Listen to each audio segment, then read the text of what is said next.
രണ്ട് സുഹൃത്തുക്കൾ ഒരു യാത്ര പോവുകയാണ്. മരുഭൂമിയിലൂടെയാണ് കേട്ടോ സഞ്ചാരം. വഴിമധ്യേ ഇരുവരും തമ്മിൽ ഒരു തർക്കമുണ്ടായി. ഒരു ചങ്ങാതി മറ്റേ ചങ്ങാതിയെ അടിച്ചു.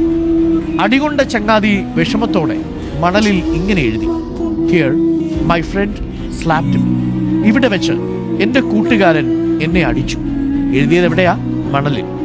വീണ്ടും യാത്ര തുടർന്നു. അവർ ഒരു വെള്ളക്കെട്ടിനടുത്തെത്തി. നേരത്തെ അടികൊണ്ട സുഹൃത്ത് വെള്ളക്കെട്ടിലേക്ക് ഇറങ്ങി.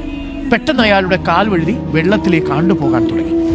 മറ്റേ സുഹൃത്ത്, അതായത് അടിച്ച സുഹൃത്ത്, വളരെ കഷ്ടപ്പെട്ട് അയാളെ വലിച്ചു കയറ്റി. ജീവൻ തിരിച്ചു കിട്ടിയ അയാൾ തൻ്റെ സഞ്ചിയിൽ നിന്നും ഒരു ഉളിയെടുത്ത് അടുത്തുള്ള പാറയിൽ ഇങ്ങനെ കുത്തിവെച്ചു, here my friend saved me. ഇവിടെ വെച്ച് എൻ്റെ ചങ്ങാതി എന്നെ രക്ഷിച്ചു.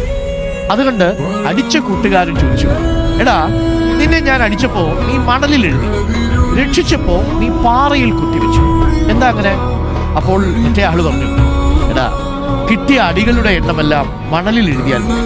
എന്നാൽ കിട്ടിയ അനുഗ്രഹങ്ങളുടെ അനുഭവങ്ങൾ പാറയിൽ കുത്തിവെക്കണം, കാറ്റിനോ കാലത്തിനോ മായ്ക്കാനാവാത്ത വിധം. പ്രിയപ്പെട്ട പ്രേക്ഷകരെ, നല്ല ഓർമ്മകളെ മാത്രം സൂക്ഷിക്കുക. അത് കല്ലിൽ ഇങ്ങനെ ആഴത്തിൽ കുത്തിവെക്കുക. ബാക്കിയുള്ളതൊക്കെ കാറ്റ് കൊണ്ട് പോട്ടുന്നേ, അത് മണലിൽ എഴുതി അങ്ങോട്ട് പോട്ടം വയ്ക്കുക.